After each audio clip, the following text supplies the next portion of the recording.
Hello everyone, good morning. আমার আজকের নতুন ব্লগে তোমাদের স্বাগত জানাচ্ছি। আজকে বৃহস্পতিবার আর সকাল ওই 10:30টার মতো বাজছে। সকালবেলা পুজো সেরে তারপর আসলাম রান্নাঘরে খাবার বানাতে। ভাত তো বসিয়ে দিলাম, আর রাইস কুকারটা কিন্তু এখন ব্যবহার করতে বেশ ভালো লাগছে। যখন প্রথম ব্যবহার করা শুরু করেছিলাম তখন একটু বিরক্তই লাগতো, আসলে বুঝতে পারতাম না ঠিকঠাক। কিন্তু এই কয়েকদিন ব্যবহার করতে করতে দেখছি না বেশ সুবিধে, ভাতের ফ্যান ঝরাতেও হচ্ছে না আর তাড়াতাড়ি হয়েও যাচ্ছে। আর ভাতটা হচ্ছে প্রেশার কুকারের মতো। আগে তো আমি কৌটো মেপে জল নিতাম, এখন আর কৌটো মাপছি না। প্রেশার কুকারে যেভাবে ভাত রান্না করি আঙুল মেপে জল নিই, সেম এখানেও করছি। তো দেখছি না একদম পারফেক্ট ভাত হচ্ছে। তো দেখো রান্না তো শুরু করেও দিলাম, পটল ভাজা হচ্ছে। আর এখন কেটে নিচ্ছি মাছ। এটা হচ্ছে লোটে মাছ। কালকে গিয়েছিলাম বিকেলবেলা বাজারে, বিকেল বলতে ওই সন্ধ্যের পর। তো বাজার থেকে লোটে মাছ এনেছিলাম। রাত্রিবেলার কারি বা ইচ্ছা করে মাছ কাটতে, সারা রাত ফ্রিজেই ছিল, সকালবেলা কেটে বেছে নিলাম। আজকে লোটে মাছটা একটু অন্যরকম রান্না করব, অন্যরকম বলতে ঝুড়ো করব না। লোটে মাছের যত রকমেরই রান্না হয় তার মধ্যে কিন্তু ঝুড়োটা সবথেকে বেশি স্বাদের হয়ে থাকে, আমার কাছে তাই মনে হয়। তো আমার বর আজকে বলল যে একদম শুকনো শুকনো করতে না, একটু ভিজে ভিজে করে রাখতে, আর মাছগুলো যেন গোটা থাকে। এটা একটা কিন্তু বিশাল কি বলবো বড় জিনিস। লোটে মাছ গোটা রাখা একটা খুবই কষ্টের কাজ, আমার পক্ষে তো অসম্ভব বললেই চলে আর কি। তার কারণ লোটে মাছ এতটাই নরম হয় যে একটু নাড়াচাড়া করলেই না ভেঙে যায়। তো চেষ্টা করবো একটু গোটা গোটা রাখার, বর যেহেতু বলেছে। তো এখানে দেখো পেঁয়াজ আর টমেটো কেটে নিলাম। এখন মশলার জন্য একটু পেঁয়াজ, রসুন, কাঁচা লঙ্কা, আদা আর দিয়ে দিব একটু জিরে।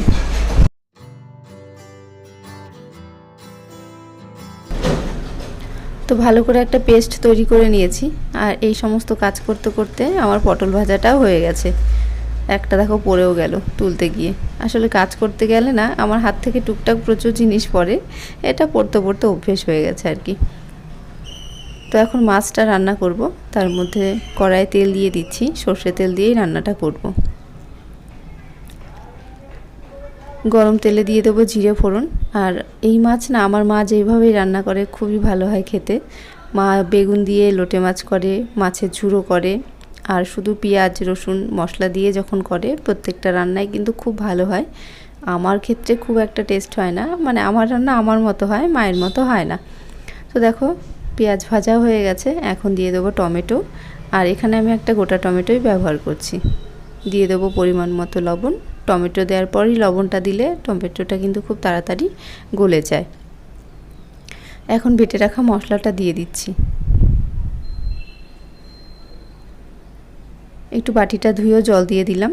তো এবার এর মধ্যে দিয়ে দেবো পরিমাণ মতো হলুদ গুঁড়ো আর লঙ্কা গুঁড়ো। যেহেতু কাঁচা লঙ্কা দিয়েছি তার জন্য অল্প একটুই লঙ্কা দিলাম। তো দেখো মশলাটা খুব ভালোভাবে কষিয়ে নিয়েছি, একদম ভাজা হয়ে গেছে। এরপর এর মধ্যে মাছগুলো দিয়ে দেবো।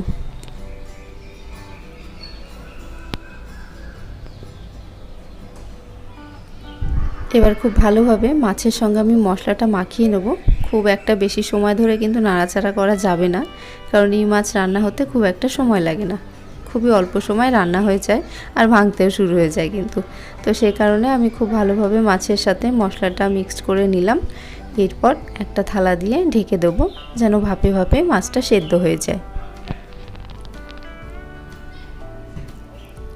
তো দেখো মাছ রান্না হয়েও গেল, আর মাছগুলো কিন্তু গোটা গোটাই আছে, কালারটাও কিন্তু বেশ ভালো এসছে। তো এই কড়াইয়ে রান্না করাতেই আমার মনে হলো যে মাছগুলো আমি গোটা রাখতে পেরেছি। যদি গোল কড়াইয়ে রান্না করতাম তাহলে হয়তো এতক্ষণে ভেঙে চুরে যেত। এবার নামিয়ে নেব। আর লোটে মাছে কিন্তু ধনেপাতা দিলে এর স্বাদ আরও ডবল হয়ে যায়, কিন্তু ধনেপাতা না থাকায় আজকে আমি আর দিতে পারলাম না। এদিকে বাইরে ঝিরিঝিরি বৃষ্টি পড়তেও শুরু করে দিয়েছে। হঠাৎ করেই বৃষ্টিটা হলো। একটু মেঘলা মেঘলা ছিল, কিন্তু বৃষ্টি হবে এরকম ভাবতে পারিনি।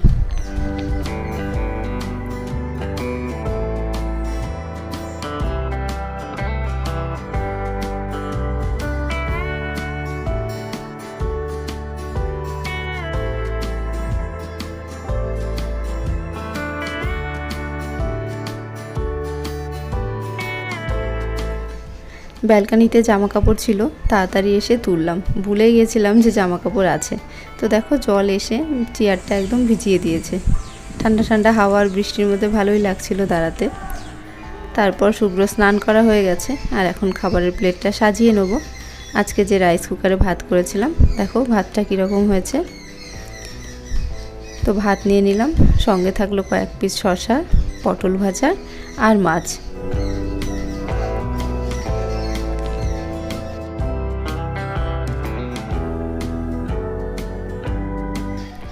তো ভালো লাগলে একটা লাইক করো, চ্যানেলটা সাবস্ক্রাইব করে পাশে থাকো। আর ভালো থেকো, সুস্থ থেকো, টাটা।